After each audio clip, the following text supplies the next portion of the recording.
All right, friends, we got a great episode today. We've got Mary Ellie. She is a UGC TikTok expert. We learned a lot of great things. She's running her business and just lots of great tips for creators out there. So stay tuned. I think you're going to get a lot out of this episode. Thank you.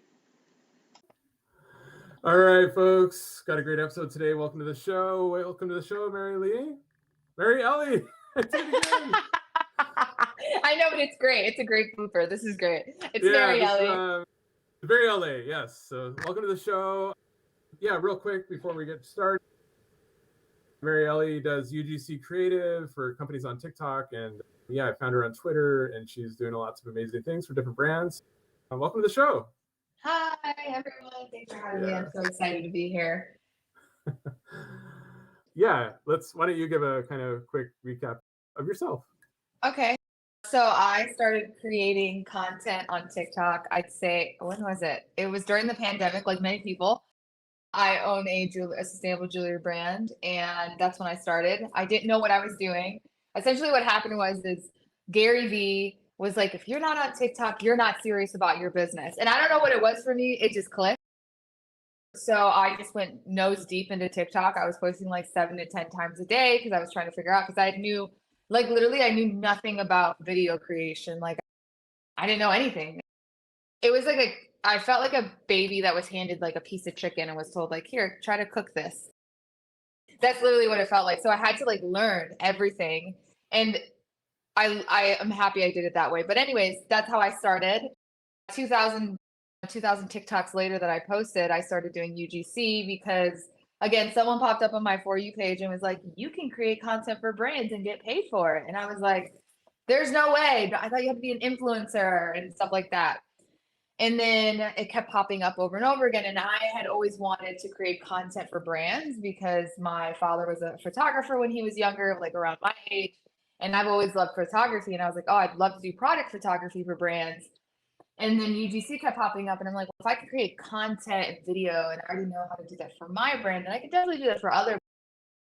And that started of April of last year, and I filmed it from the very beginning. If you ever want to go on my TikTok, the Mary Ellie Show, you can see from the very beginning of me going, Okay. like, I'm going to let you guys know if this is actually legit. And almost a year later, I'm here to tell you that it is legit. It is my full-time job. So yeah, that's how I got started. And yeah, there you go. Awesome. For people that don't, I feel like UGC is still relatively new. And yes. Can you break that down for us? Just what is user-generated content? What does that look like for doing it for businesses as a service? Gotcha. So essentially, user-generated content, the best way to put it is I come into your store. So let's just say a coffee shop, right? And I thoroughly enjoy the coffee that I drink from you. I create this video and I let people that I know, like in my community or my followers or my friends, know, oh my God, you guys need to try this coffee shop because it's amazing. That is essentially what UGC is. You post it on your social medias. It's an authentic interpretation of someone liking a product. And also the best way to put it, because I had someone ask me this like about a couple weeks ago, and I was like, oh, I am a actress for social media for people's products or service, and I act in them. That's the best way to put it, because a lot of people don't know this, but a lot of people who are actresses and actors get hired as UGC creators on Backstage. And Backstage is a huge thing here in LA where you can submit your portfolio, you can act and sing and do all sorts of different things and movies. And I didn't know this until like a couple months ago. Now I'm a member of Backstage because you have to pay a yearly or monthly membership, that a lot of actors and actresses do UGC.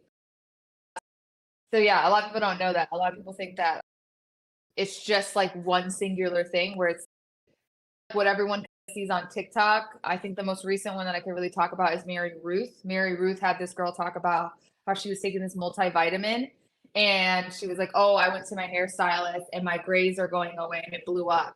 So then Mary Ruth, what they did was they were like, oh my God, let's put some ad spend behind that because that's UGC essentially. And they've been promoting it. And now I have Mary Ruth in my fridge, but that's a whole nother story. But yeah, that's essentially what UGC is. That's the best way to put it. Awesome. Now, forgive me. So I'm relatively new to TikTok as well. I was on it a couple of years ago, but I've been on now for the last couple of months as a new account. But so I come across like sponsored posts that are UGC, but are UGC also just like you'll post something to your normal timeline that is talking about a brand as well? Is it both? Yes. Is it both ads? It's both. Right. It's okay. both.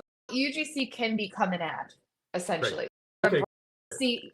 So if a brand sees that a regular smuggler person is having their viral moment because they've talked about this product, a lot of times brands will contact these people and be like, hey, can we do, they're called spark ads, or I don't work primarily running ads. I just create the content so that people can run the ads with. But it's also known as allowed listing. It used to be known as white listing, but now they changed the wording to allowed listing. And what they do is, allowed. Instead of white listing, they changed the name. But essentially what they do is they'll push an ad on this person's account, but it doesn't appear on their account as an ad, if that makes sense. Oh, okay. You'll see it too. Like you'll be watching it and all of a sudden you'll see the little ad thing at the bottom. You're like, I didn't realize this was even an ad. Like they're putting ad space. Another great example of someone doing that was ClassPass recently. Another young lady was talking about, oh, how do I get my nails done? And I'm able to go to Pilates and do all this other stuff. Because I have ClassPass, and it blew up. So then ClassPass was like, hey, could we use this video to promote ClassPass and put some ad spend and we'll pay you? And the girl essentially said yes, because I saw the video again and it was running as an ad. Okay. So yeah, there's a lot of different layers when it comes to UGC, and hopefully that all makes sense, but that's essentially what it is. Okay, got it. Yeah, I always thought that the videos, like you would make the video going into it, but you're saying they'll just come along and like, hey, we love that video, we see it's going viral, we want to this would be a great ad. Yeah, and it just depends, right? It can be, I've seen it happen with the girl. The girl actually is, from my understanding, because I follow her, she owns a purse brand. Like she sells purses. So she's not really an influencer. She owns her own brand. And that other brand, ClassPass, saw that and was like, oh my God, we should put ad spend behind this. This is working. People really like this. And then there's stuff that I do where I create, where I write a script, I write a hook, I write the solution, and then I write the problem, then the solution, and then I give it to the brand, and the brand approves it, and then I act in it, and then I like show all different things like in a UGC form, but it's not like that. So it's hopefully that makes sense. Yeah, no, it does. Yeah, it is a little tricky for sure. And actually that leads me to ask, so that lady with the example with the purse, obviously ClassPass came in, they paid. Her purse business also gets a boost from the ad spend as well? A lot of times brands think that they'll use that as a way to, when I have had clients previously in the past tell me like, oh, if we do a white allow listing on your account, you'll get so much exposure. And in all honesty, because of the way that TikTok works, a lot of times you're not going to get exposure. People are going to consume the content, and then if they want that product, they're going to go to the product. They're not going to go to your page and follow you because of that product. So yeah, you get exposure, but it doesn't equate to anything. Like it just equates to you just getting exposure. Okay, I got it. Yeah. That makes sense. Can you talk to is it based on what's the pricing based on? Is it based on like how many people are going to see the video, how many followers you have? Or a combination of? So I think it's a combination of, because that's one of the biggest things. It's funny that we're talking about this. I had someone from Business Insider try to ask me a bunch of questions about pricing, and I was like, I'm gonna be honest with you, I can't dictate that. I'm not like the queen says this is what people should be charging you for this, because in all actuality, it depends on so many things, right? Like it depends on how seasoned the creator is. It depends on how long it's going to take the video. It depends on if there's multiple videos, if there's multiple takes, how long do they want the usage rights for? Are they just going to be using this organically or paid? And another thing too about UGC is that UGC, the terminology is fairly new, but the best way to describe also UGC is, remember the late night infomercials that all of us used to watch, and they used to wake us up in the middle of the night and be like, you should buy this vacuum. That is what UGC is. It's just different. It's the newer version of the infomercial, except it's on your social media.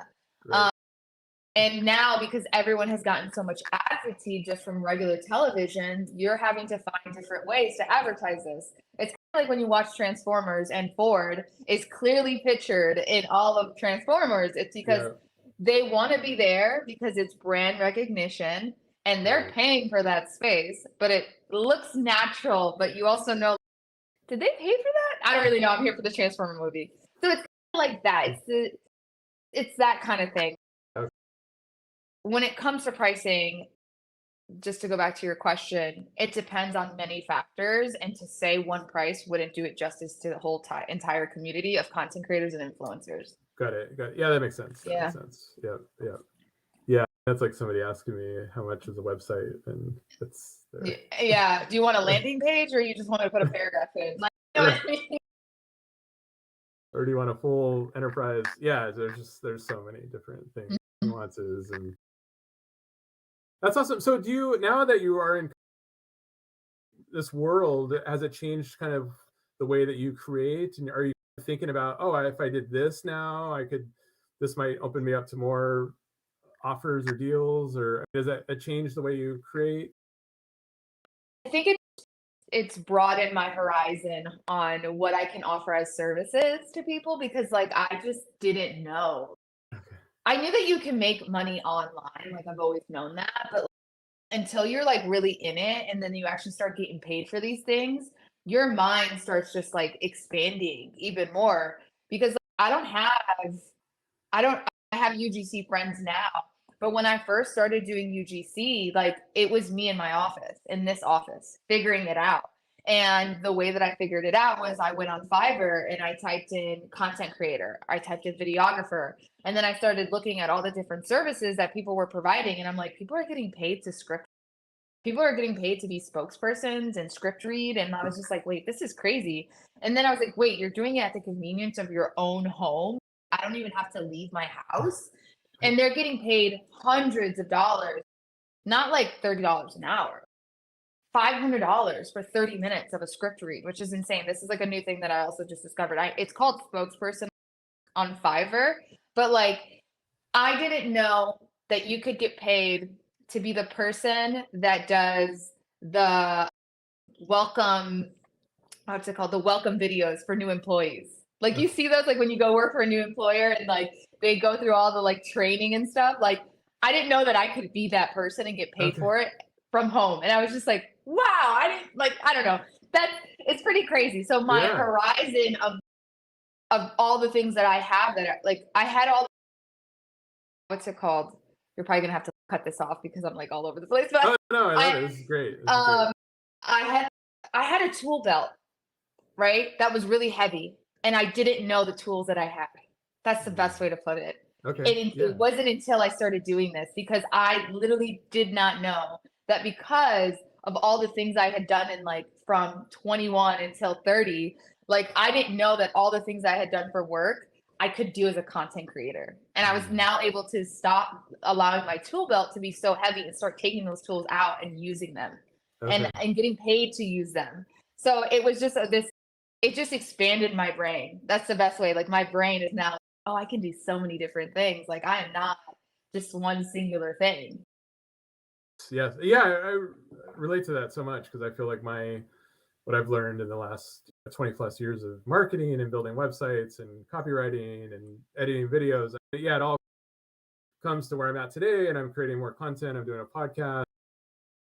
I just ran my first cohorts in January, and it's like all the different skills that kind of led me to be where I'm at today. And and Fiverr is awesome too. I love that site. I've been using it for a long time, and it's great. I've hired so many different people on Fiverr, different things, and I love it.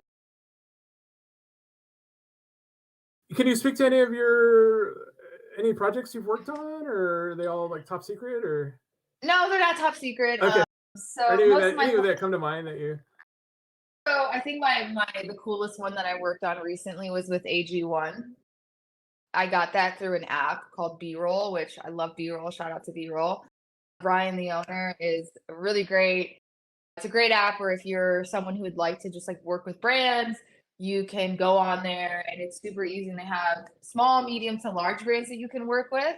and I was selected from the many people to do an AG1 one. And I like literally when I got the box, I felt like such an influencer. I was like, no wonder influencers like getting these packages because they're so nice.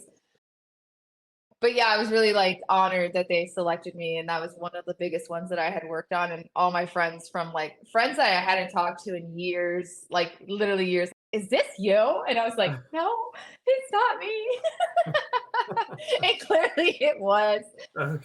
So I think that was one of the biggest ones. And so what was it? So was it like it was like opening one of their I don't know what AG1 is. I apologize. It's a green powder. It's a very great green. It's a green powder, and it comes. You can get like this canister. It's just very fancy. I feel like I'm eating on what's it called? Yes, yeah. Joe Rogan talks about it all the time. I guess I never heard it in the. I mean, because I called it AG1. Yeah. I feel like when you open the box, if you ever order it yourself, like you're gonna understand why I was like, holy crap, this is pretty cool. It just comes with this cool canister and this little scoop, and it came with a bottle. Someone took my water bottle too. But anyways, yeah, that was the one that really was, I was like, holy crap. And then there have been other brands, because the thing is that with me is that I work with so many different brands that sometimes I don't have the time to like really sit and digest an entire brand, because like I work through Fiverr. That's most of where my clients come from. And I don't sometimes realize until afterwards, oh, I just made an ad for this client. So they're finding you on Fiverr. Yeah. So the other cool one that I did was for Mingus. I don't know if you know who Mingus is. Mingus? Okay, so he's a chess player, like the most famous chess player. Oh, Magnus. And he has a game. Yes. Yeah, Magnus. I call him Mingus. Horrible. Look at me. See what I mean? I didn't know who he was. I created a video ad for them, like with gaming. I don't know, through a client of theirs. That was his there. And that's the thing. I didn't work directly with him. Like it's a client, like it's an agency. The agency found me through Fiverr. But that was an ad that I created for them. It was about chess. And I was like, oh, that's cool. It's just like a regular Apple phone chess game. And then I looked into it and I was like, wait, he's the #1 chess player. This is his game. I was like, oh, this is so cool. So it's like little things like that. And so were you like playing his game on your phone and talking about it, or? Yeah. So the agency gave me a script, the agency that I did it for, and they gave me a script. I followed the script. They told me how to do everything. And that's kind of how a B-roll is. Like they'll give you the script, they tell you what to say, and then you can record it. And then I do a lot of times, a lot of brands now recently have been doing this thing where they'll be like, say it in your own words. Because I think one thing that agencies are also now realizing is that even though they have a script that they want you to go by, it's always good to also just have that in their back pocket to allow me to naturally say like what I would say. Because there's only so much, sometimes it sounds too wordy. And I've talked to agencies before and I'm like, this sounds a little bit too wordy. And they're like, this is what they want. I'm like, okay, the client gets what the client wants. But yeah, there's that. yeah, no, that's awesome. I think too, when you're writing out the copy, it's one thing, but then once somebody speaks it, and it's like, I can totally see you getting it, and you're like, blah blah blah blah blah, and it's just not natural. So it's cool that some agencies will give you that flexibility. So. Yeah, I'll give my input every once in a while where I'm like, I'm going to send you this extra one just in case you want to use it. And 1 out of like the 10 times I've done it, they've used it. So it just depends. I always just like to give my input just because I really do care about the brands that I work with, and I want them to be successful in any ad that I'm in. So I always try to like give a little bit of input when I can and try to help them where I think I can too. Okay, that's awesome. Are there any brands that you're like, absolutely not? Fiverr is a great place to be approached by lots of weird brands. I will not do anything political. That's like the most recent one. That's why that popped up in my head. I just won't. Political stuff, how that gets. It's not black and white. It's very gray. And, yeah, it can be divisive. Yeah, and I salute the actors and actresses that star in those ads during political times, because that is a lot. I could never do that. That's just not for me. So there's that. I won't do, like, I've gotten hit up by like sex toys, and I'm like, oh no, I don't want to do that. Anything like sexual, I'm not Yeah. doing any of that. And then what is the other one? I've gotten hit up by OnlyFans. I'm like, Oh, okay. what? You want me to make an ad? I got recently, this is just all recent within the last 2 weeks, by the way. I got hit up by someone in France wanting me to speak. By the way, I don't know French, and Okay. I don't know. They kept trying to tell me like, "Oh, we need you to say this in French," and I'm like, "I speak Spanish, but I don't want to do this." I was like, "Sorry, I don't think I'm the right fit for this." I was on Fiverr, and he's like, "What do you mean? Why don't you think that?" And I was like, "I just don't think I'm the right fit." But in like You do look a little French. I could see why. I don't. He just kept talking to me. He kept saying, "You can't do it in French." I'm like, "Sir, I don't even think I'm a good fit for this. You're trying to promote your agency for OnlyFans." I was like, "I don't want to do this." Okay. Yeah. And then the other thing I would say is those are the three. Like anything like political, Yeah. sexual, I won't do just because I think about a lot of things like long term. Because when It's your someone brand. owns it's your brand, it's your face, you know what I mean? What if like in Yeah. 5 years I don't want to do this anymore and I want to have kids all of a sudden? I don't want my kid going, "Mommy, what is this?" I don't want that. Yeah. It's smart.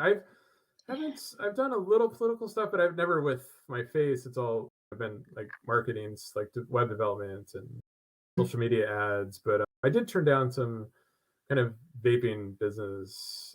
Oh yeah, I won't do anything like vaping or anything like that. Yeah. I don't mind. I live in California, so CBD, all that. I don't mind that.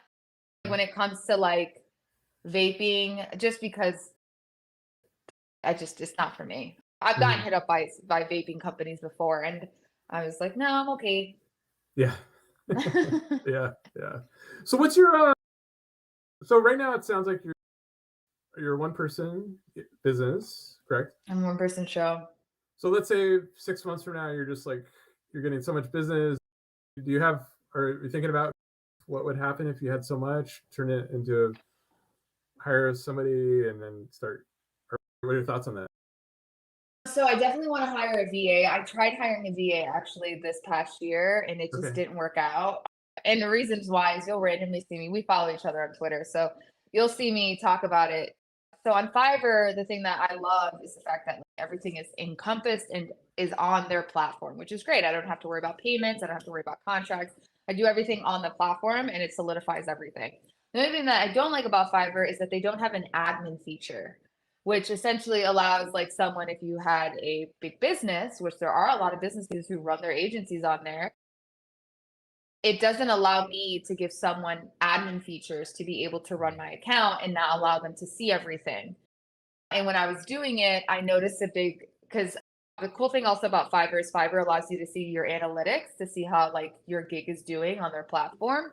And it took a nosedive after I had given my VA the information to log into my account, which I had contacted Fiverr. I said, "Hey, is there a workaround around this where I don't have to show her everything in my account?" And they're like, "Unfortunately, no, but you can give her your account information." So she literally had the keys to my house. That's the best way to put it. And it took a nosedive and I had to let her go and I contacted Fiverr and I was like, "Hey, by the way, like I feel like this is affecting me now because I've hired this person to be in here and because we're in 2 different states. I think you guys are thinking that I'm doing something fraudulent or something," because Fiverr is super about fraudulent and all this stuff. And she's like, "That shouldn't take into effect." But the moment, I think I give it like a week after me not having the VA in there and like her log off completely, it went right back up, my impressions and everything. Okay. So they're saying that it didn't have an effect. I was like, the numbers don't lie. It definitely did have an effect. Wow. So yeah, I think that's one of the biggest things is like, I do everything on Fiverr and I want to start dwindling off a little bit more to where it's 40% on Fiverr, 40% me doing inbound, outbound, and then 20% of, because I really want to do a lot more stuff, more so like in the community of LA, because I love living here and I kind of want to, I've said to myself already, I kind of want to build and solidify a community here. And I was like, what better way to do that than like to help the neighborhood that I live in, create content for them. So I think that's like the next step is like creating content for local companies around my area.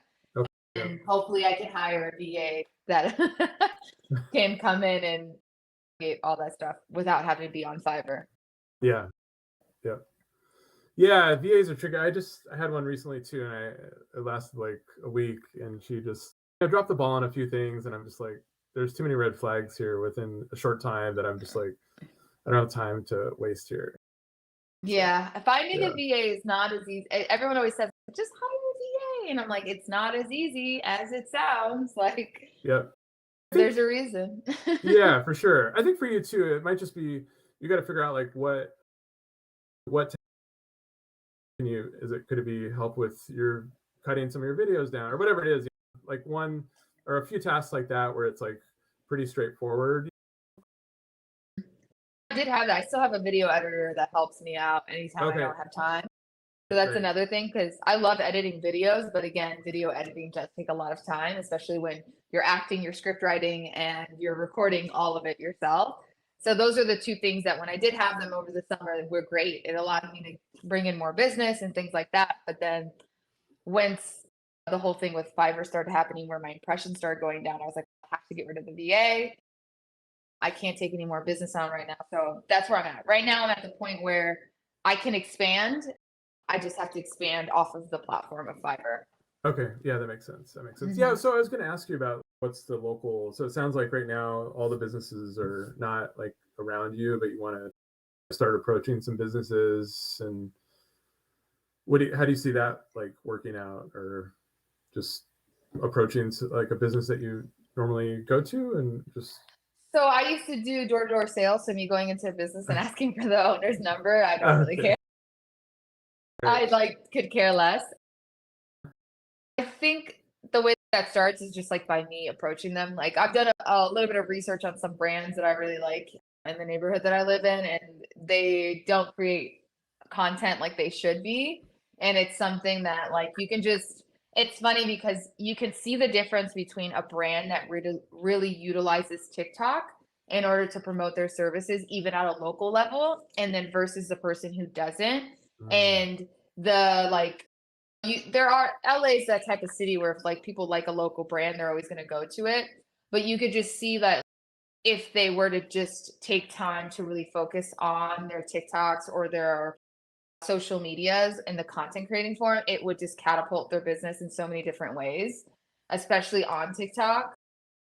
So I think that's just me approaching them and telling them like, this is what you could be doing, and this is how you could be bringing business in for free.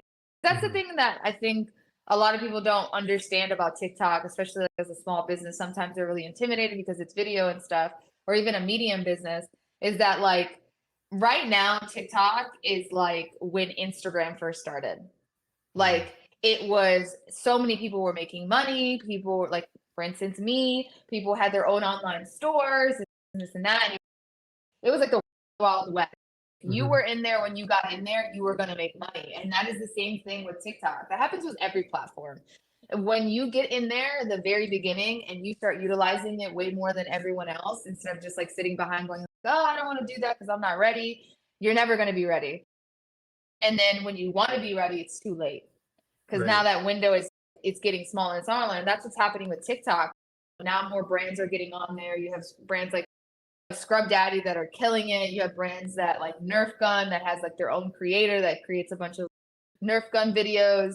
You have, I'm trying to think of all these other brands, but there's so many that are just blown up just because they're utilizing TikTok in the right ways and it's allowing their business to grow. And at a local level, people can do that so much. Even I think about it even, sorry if I'm going off on a tangent, but that's great. I think about that even on a city level, right? Like a city should have a TikTok. Like the city of Los Angeles should have a TikTok, and it would promote the city of Los Angeles, because then it's such an easy way to get people to be like, oh, this is what's happening in LA this week. They have a festival, they have this, they have that. And it's just like, it, even at a city level, like it could be utilized to promote them. That's why I really want to get involved. That's like an idea I've had forever. I'm like, I can't believe the city of Los Angeles doesn't have a TikTok. Yeah. And I know people would leave crazy comments, but you can turn the comments off. That's so funny. And that would be like, that'd be a huge And obviously, you could see an army of people just going out and creating content. Because cities do promote their cities. Like I know this because I used to work in event marketing, and I used to be friends with someone who was at South by Southwest promoting Atlanta when I lived there. They had a whole activation promoting to go live in Atlanta, like Atlanta, Georgia. And I was like, wait, what? She's, yeah, the city paid me to have an activation at South by Southwest to promote people to come live here. And I was like, that's crazy. So cities do promote themselves in order to get people to come and live here. It's a thing. Right. Yeah, maybe LA is like, we got enough people. They don't care. They want more. I'm telling you. Or they want people to visit. That's the thing too. It's like tourism, all that kind of stuff. There's tourism boards. I learned this because I took a course by Sidewalker Daily. That's like the best way to get involved with more community stuff or like cities and stuff is being involved with like the community tourism board. Because they themselves are also promoting people to come here and visit and things like that because it brings in money. Yeah. Tourism is huge. It's huge. Yeah. And I've seen it, come in movies too. Different movies will happen in cities, and then the cities will just really benefit from like Barcelona or anyways, they'll have some famous people in it and a huge box office, and then people go and flock to that city. Yeah. It's a thing. Yeah. For sure. Gosh, I could go on for another hour, but I won't hold you hostage for an hour. But, no, you're good. Let me ask you a few more questions. Yeah, I guess as far as the show is called Every Man's Hustle, and the goal is to try to inspire people to start their own businesses or side hustles to start with. What would you say to somebody new that's just thinking about starting, and what's your advice to a new creator? I think the best advice I can give you is the advice that I did for myself that worked. I always like to give people advice on things that I know work for myself so that I can tell you. So if you're a new creator and you're like, I don't know where to start. I don't know what kind of tools I have in my tool belt that I can use, like how I did, right? Like I had a heavy tool belt, but I didn't know how to use those tools. So it was getting really heavy. And I was just like, I don't know what to do with this. Is to get on Fiverr and to literally type in what you want to do. So if you're interested in being a video editor, type in video editor and look at the top 10 video editors in the United States, because the thing with Fiverr is it's very broad. So you have to narrow it down, especially because you live here in the United States and everyone charges different prices. On Fiverr, you want to make sure that your prices are competitive relatively to where the place that you look at the top 10 creators and you just do a huge deep dive as to the different services that they provide for their clients. And then you write them down and you make a list of all of them, right? And after you're done making a list out of the top 5 to 10 people who are the best video editors, you then make another list and say, I know how to do this. I know how to do this. I'm interested in this. I know how to do this. And then you create a Fiverr gig, and you create a Fiverr gig based on the things that you know already how to do. And then while you're making money on the things you know how to do, you start studying the things that you want to learn how to do. And that way you're still making money, but then you're also still learning. And your side hustle then maybe eventually will become your full-time thing. And I know that's probably what they want.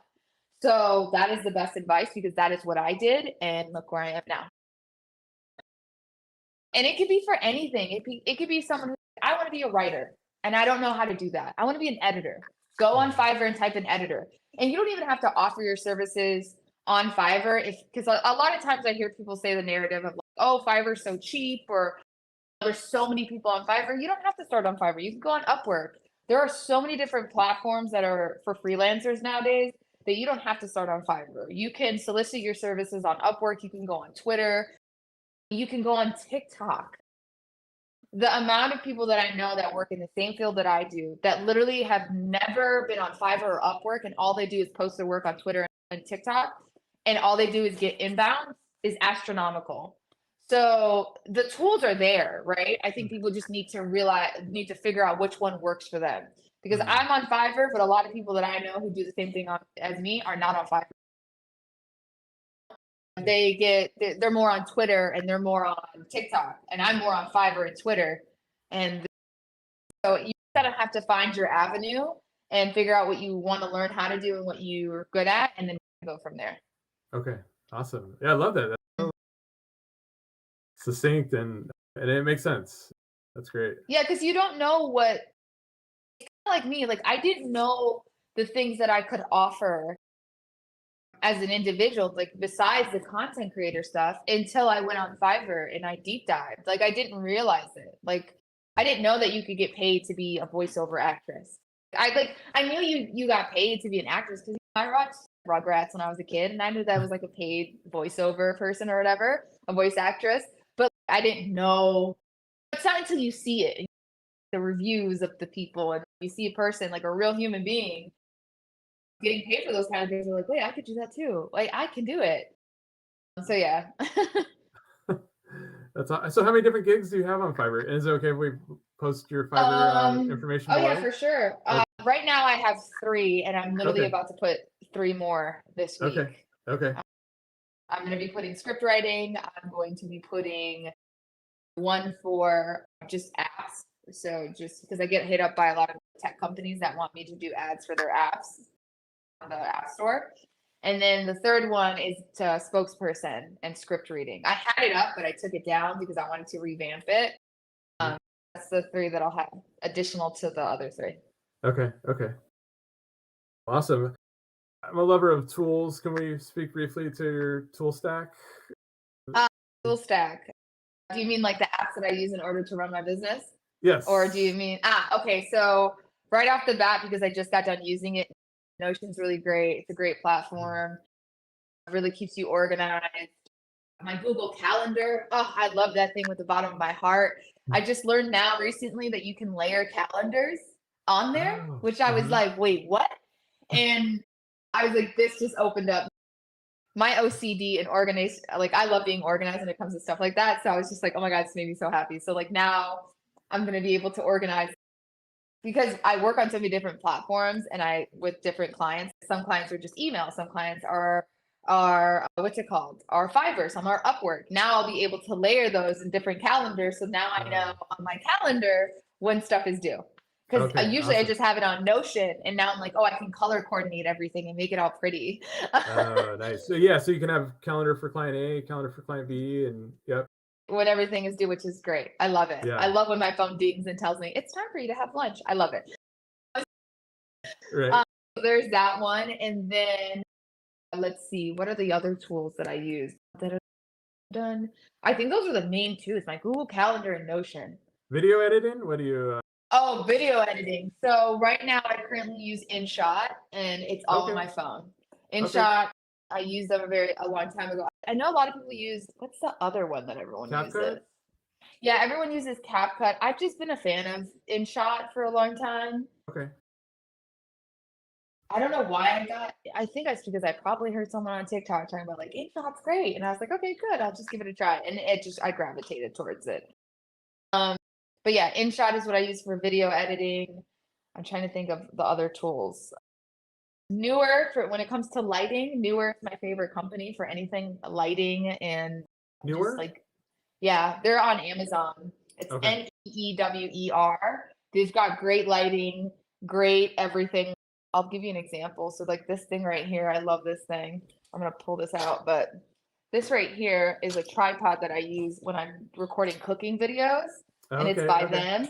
And I bought this to be able to do overhead shots of when I'm cooking.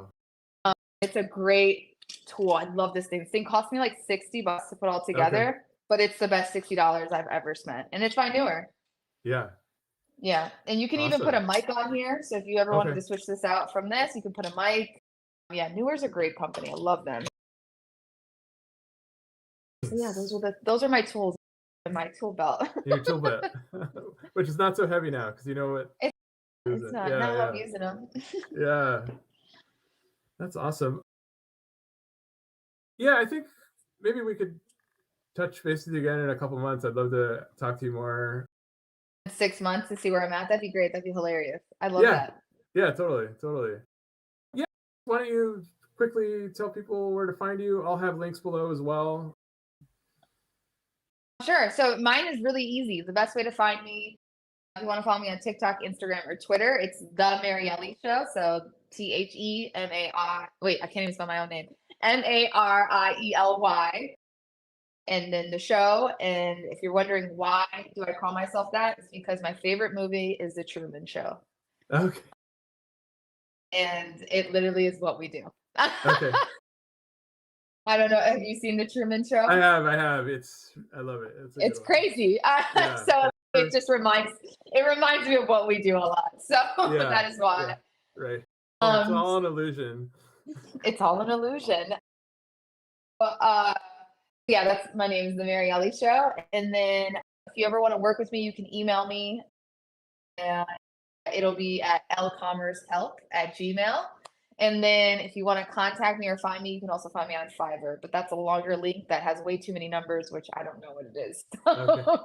That's the best way to contact me. Okay. Awesome. Well, thank you so much, Mary Ellie. It's been great to talk with you, and I feel like I learned a ton today. So maybe I'll look into UGC for myself. Yay. Awesome. Thank you. Bye. Bye.